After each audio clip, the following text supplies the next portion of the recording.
From Hollywood, it's time now for... Johnny Dollar. Earl Poorman, Johnny, down in Sarasota. Don't tell me, Earl. Huh? The Florida weather's finally behaving itself. The water in the Gulf is warmed up, so I'll grab my fishing clothes, tackle box, couple of rods and reels. Maybe you better grab your Levi's, boots and saddle, and a couple of six guns instead. Huh? What is this, a Western? It may be an eastern western before we're through. Listen, Florida is the leading cattle state here in the Deep South. I had heard something to that effect. Okay. The freezing weather a short while back hit some of the ranchers pretty hard. To say nothing of the tourist trade. Right.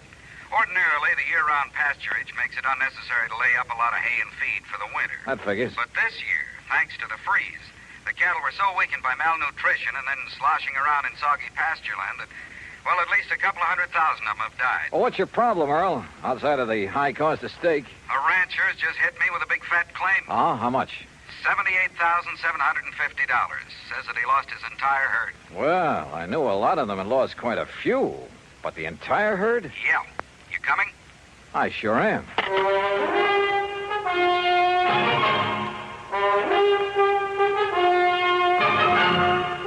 Bob Bailey in the exciting adventures of the man with the action-packed expense account. America's fabulous freelance insurance investigator. Yours truly, Johnny Dollar.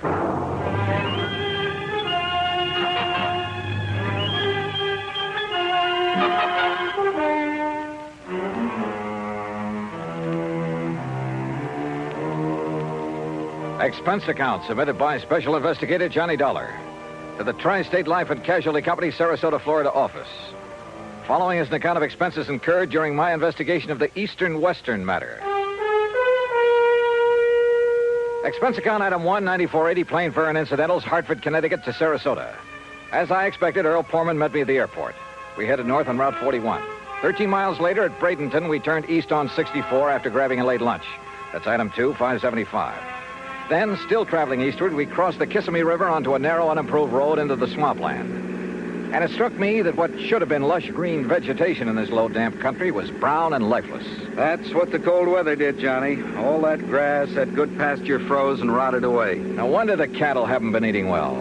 But didn't I read somewhere they were fed the ruined orange crops? Yes, but that still didn't save a lot of the herds. Losses have been pretty heavy, huh? Yeah, but as I told you over the phone, Trimble is the only one I know of who lost all his steers. That the one who's made the insurance claim? Yeah, Bart Trimble. His fence starts at the next turn in the road. Have you had many claims, Earl? Oh, a few, a month or so ago, small ones. Not many of these people insure their herds. There, that's where Trimble's place starts. You see it? I saw it all right.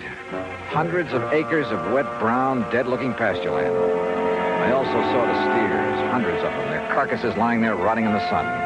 Or what was left of them. The buzzards had done well. 525 head, Johnny. But surely some of them must have survived. Not according to the claim I received. That's why I called you immediately. Earl, you said the other claims were filed a month or so ago. I hoped you'd catch that. Why did Trimble wait so long? That's another reason I called you. Yeah, I see what you mean. Here's his gate. Let's see what he has to say. The Trimble place was unexpectedly new and tidy looking. The main house was a concrete block affair, all white with a slab roof. Behind it was a barn and a corral. The stack of bale hay was obviously for the horses and hardly big enough to feed a herd of steers. A few chickens pecked around here and there. Coming. The woman who opened the door was about 40, tall and nice looking, well made up, almost out of place on a cattle ranch. Yes. Oh, Mr. Poorman, how are you? And her voice was soft, gentle, pleasant. How do, Mrs. Trimble? It's nice to see you, Mr. Poorman. Won't you come in? I hear you say Poorman, Betty? Yes, Bart, and he has a friend with him. Well, I won't kid you, Mr. Poorman. I'm glad to see you. Howdy. I hope you brought me a nice big insurance check. This is Johnny Dollar, Mr. and Mrs. Trimble. He's with our company. Well, how do you do, Mr. Dollar? Won't you please come in? Thank you. Dollar.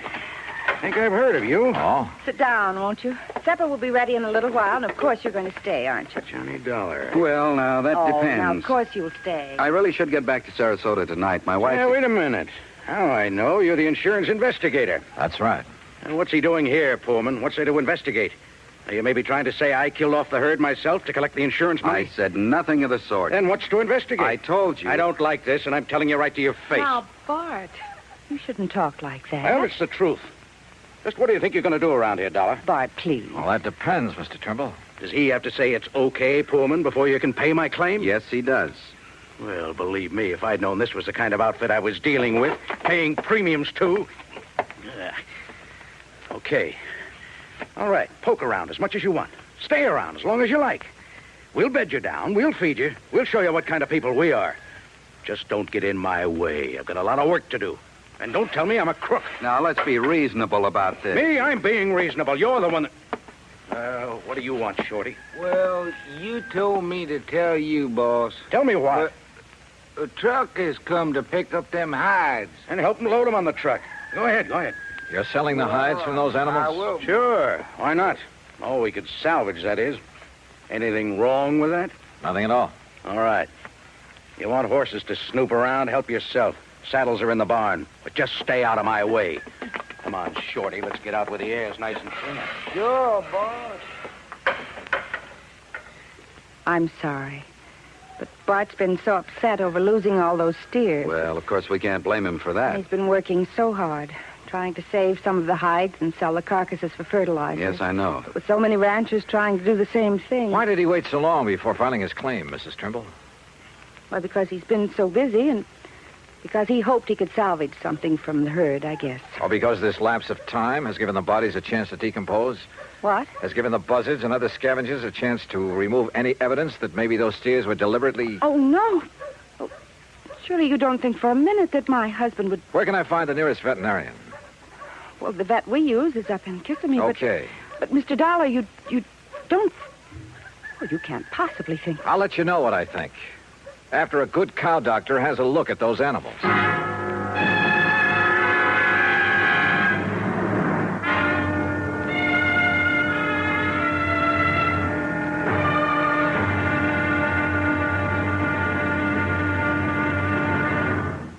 Act two of yours truly, Johnny Dollar, in a moment. From the halls of Montezuma to the shores of Tripoli is an exciting beginning to a stirring song. It is an historic salutation to the efforts of a valiant group of fighting men. Why is their history glorious? What spurred them on? Patriotism and desire for excitement are sometimes given for reasons, but these are not the answers. The answer is, these were men of vision, men who understood our country's needs. Respect, honor, and prestige are things that go hand in hand with a country's greatness. Major Smedley D. Butler recognized this in the year 1915.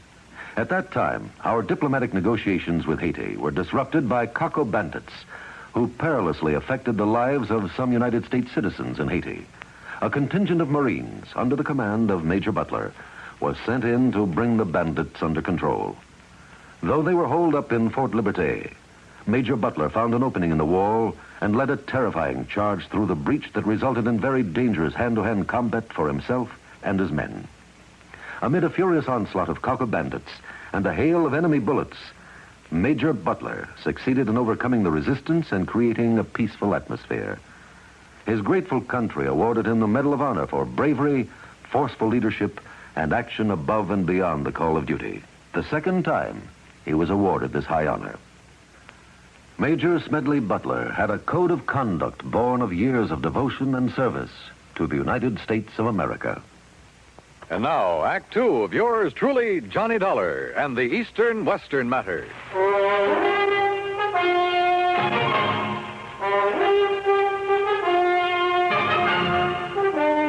At dinner that night, Bert Trimble had changed his tune, was very apologetic.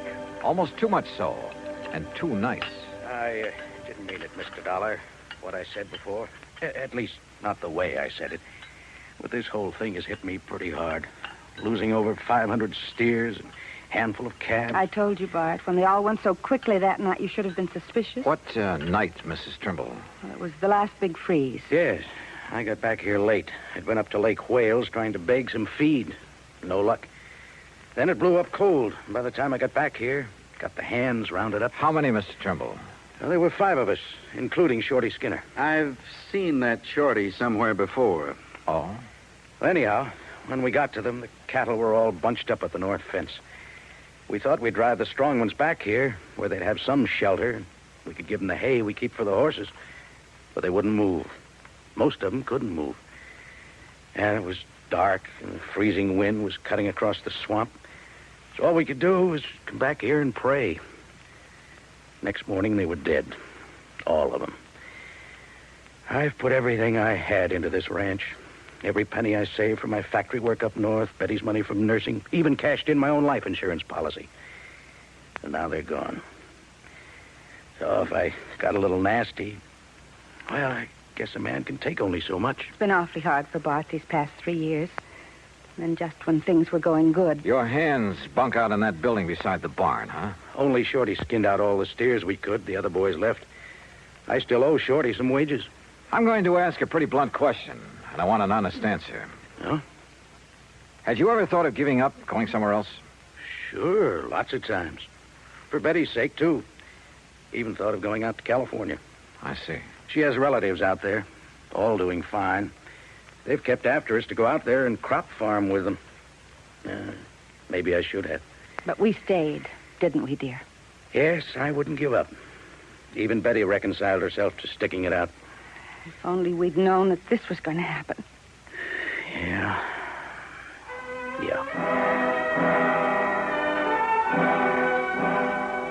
We talked on for a couple of hours, but got nowhere, and finally Earl and I plunked into our beds in the guest room. Mine was beside the open window.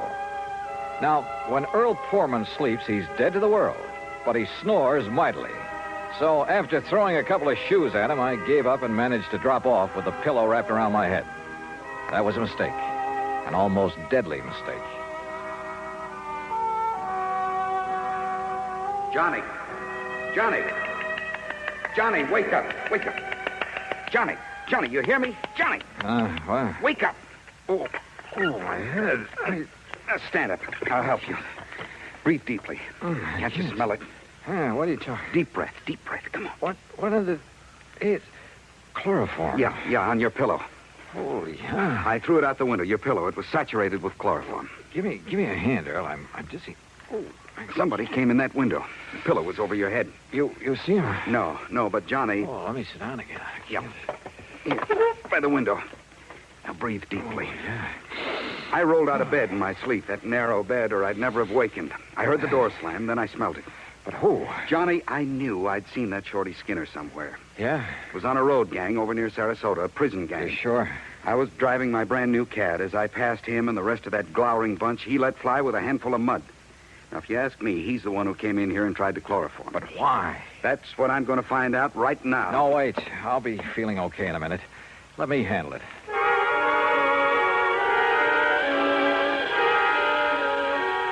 By the time I was able to navigate and get dressed, Mrs. Trimble called us for breakfast. To say the Trimbles were upset over what had happened to me would be an understatement. Breakfast waited while we all went out to the bunkhouse. Shorty was gone. Took what little he owned with him, too. Has either of you any idea why he'd attacked me? Good heavens, no. But I never did really trust that man. He was such a sneaky-looking... like a little rat. Yet he was the only one who stayed when I couldn't keep their wages up to date. Where would he ever get hold of chloroform? That's the part I don't understand. From the locker, dear. Back in the barn. Huh? You know, the stuff we got to put that old sick mare out of the way. Oh, yes, of course. I think why Shorty did this is pretty obvious, Johnny. Yeah? He was afraid you'd find out what and who killed off this herd. Bart, look. Here, Betty. The note on top of this bunk. Here, let me see it. What's it say, Johnny? I'm tired working for no pay. I will leave you know where to send my pay when you collect on that there insurance. Shorty. Shorty Skinner. The crazy fool. Wanted his money. He knew I had none, but I could collect plenty on the insurance if he poisoned my herd. Oh, was it poison, Trimble? What? You didn't seem to think so before, but now that you have somebody to depend it on... No. Now you seem pretty sure of it. $2. No, Johnny, it must have been Shorty. Maybe not. When the vet arrives, if he decides the herd was poisoned, okay, we'll take it from there. Act 3 of yours truly, Johnny Dollar, in a moment.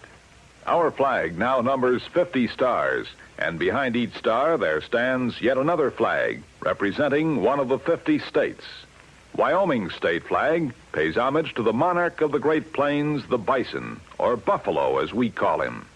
Set over the bison is the Great Seal of Wyoming, almost as a brand. The red on the flag's border represents the Indians who knew and loved the country long before white settlers arrived. It also represents the red blood of the pioneers who gave their lives in reclaiming the soil. The red, white, and blue border of the flag indicates Wyoming's oneness with the Union. Wyoming's state flag, the flag of the 44th state to enter the Union, was adopted on January 31st, 1917. And now, Act 3 of yours truly, Johnny Dollar and the Eastern-Western Matter.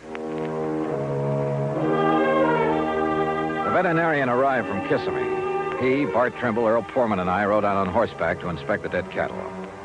As I had anticipated, the vet made it plain that the bodies were too far decomposed for him to tell anything. Until, that is, he noticed a pale purplish line around the inside edge of a watering trough at a far corner of the fence.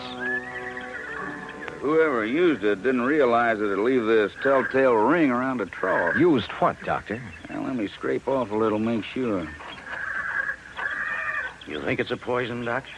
If I can taste it without getting enough to hurt me. Ooh. Well? Yeah, no doubt about it. Phenofic acid. That's what killed the herd? Yeah, beyond a shadow of a doubt. That's not a very well-known poison, Doctor. I know. It's used almost entirely in laboratory experimentation. I remember it well from my college days. But out here? Who did this to me? Who did it? You don't know? Shorty. Who else? Mr. Dollar. Look, I'm going back to the ranch house to a telephone. I'll see you when you get back there. I called the state police to get out on all points on Shorty Skinner. Then I started on the police in the neighboring towns. The second call to headquarters at Lake Wales got me unexpected results. Sure, we got him right here in the clink, sir. Oh? What are you holding him on? Just vagrancy, no visible means of support. Found him sleeping on a bench in the park about 9:30 last night, so we hauled him in, let him put his X on a police blotter. His what? His X, you know. I certainly do. Thanks very much. The others hadn't got back from the pasture yet. Mrs. Trimble was in the kitchen making lunch. Quietly as possible, I sneaked into their bedroom. Carefully hidden in a desk, I found a lot of letters from the relatives in California. Letters urging that they give up the ranch, do something, anything, to get the money out of it and move to California. Those letters were addressed to only one of the Trimbles. They were addressed to... And then I saw it, neatly framed on the wall, a diploma. A diploma from the famous Lippenwall School of... Why, Mr. Dollar, what are you doing? Mrs. Trimble, I found out that Shorty Skinner has served time. Shorty? At least to the extent of working on a road gang. What for, I don't know. Then he is a criminal. Then there's no question about who poisoned the herd. Oh? You know about the vet's findings? That they were poisoned? Well, no. No, but I thought it was understood. A lot of things have been understood. Wrong things. Did Shorty give you a home address when he came to work here? Yes. Yes, he did. Do you think he'd go there after what I'd like he's to done? see it, please. Well, it's here in this top drawer. Yes, here. That's not his writing. No, that's mine. You see, Shorty can't write. Oh? So he couldn't have written this note you found in his bunk. But who... But look at it. Doesn't that curlicue on the letter T look like the one here when you wrote his address? And how about this capital I? Good heavens, Mr. Dollar. Friends who wanted you to go to California, and you wanted to go. Of course. But as Bart told us, you reconciled yourself to staying here, apparently. I did. I did stay here, even though I wasn't happy. Then the big freeze gave you a chance to kill off the herd, collect a lot of insurance money, and get away with it. You thought. Mr. Dollar, how dare you? The method? A little-known poison you'd learned about back in the Lippenwall School of Nursing. No. But you hadn't expected me here to investigate, so you had to get rid of me. How? As a nurse, you knew all about chloroform. Look, Mr. Dollar... It was a natural, with me sleeping with my head on the pillow, and you knew that Earl was a sound sleeper. He's been here before. And who'd get blamed? Shorty, because he'd left. Only Shorty had left long before that. What? He was picked up in Lake Wales at 9:30 last night. What? Well, then, no, listen. You killed the herd. You tried to kill me. Is that true, Betty? Bart. Tell me. Is it? Yes. Yes, it's true. You know how I hated this place. This horrible, miserable cattle ranch. This living out in this godforsaken wilderness. Betty. Well, you wouldn't do anything about it, so I did. Oh, good Lord. failed. But I failed.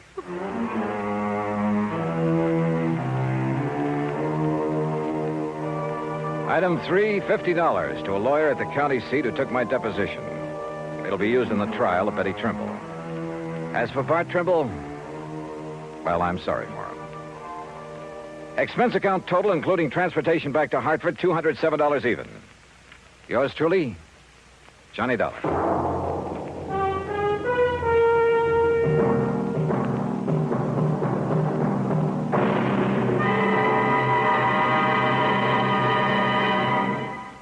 Our star will return in just a moment. It doesn't take a war to make a hero, nor does it take a situation filled with an onslaught of deadly enemy gunfire, bombs, and mortars. It takes a man to make a hero. And a man's qualities of greatness are based on his code of conduct.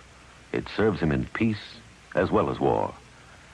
In August 1916, when the United States was still at peace with the rest of the world, part of our fleet was anchored off Santo Domingo City. The USS Memphis was in danger of total destruction from a hurricane. Only the efficient operation of the engines and boilers could get her out of the critical area. Lieutenant Claude A. Jones was senior engineering officer aboard.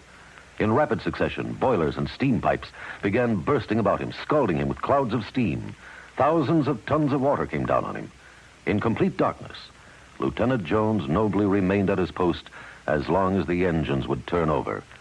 His supreme, unselfish heroism inspired the men with him. When the boilers exploded, Jones, with 2 men, rushed into the fire rooms and rescued the men trapped there. In the face of death by drowning, burning, or suffocation from the scalding steam, Lieutenant Claude Jones performed a heroic feat because he felt it was his duty to do what he did. He earned the Medal of Honor because he had a code of conduct that served him well. Now, here is our star to tell you about next week's story. Next week, 1 honest woman, 2 honest men. Yet $100,000 was gone. Fact. Join us, won't you? Yours truly, Johnny Dollar.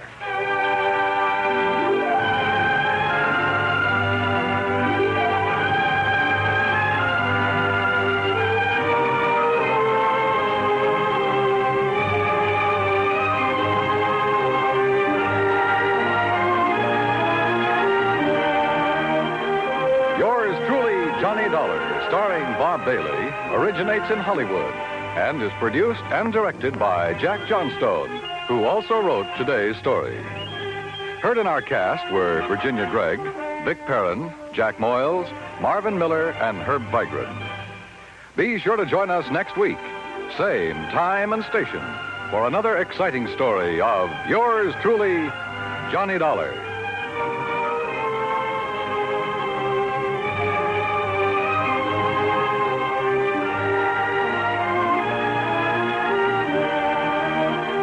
This is Dan Cubberly speaking.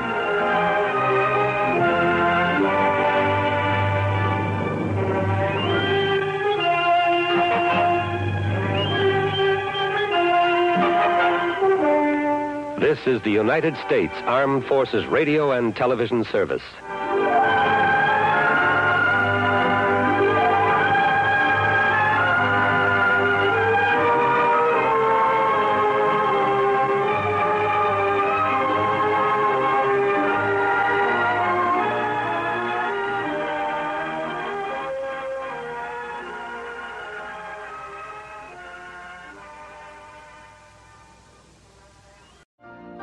You've been listening to the OTR Gold Network.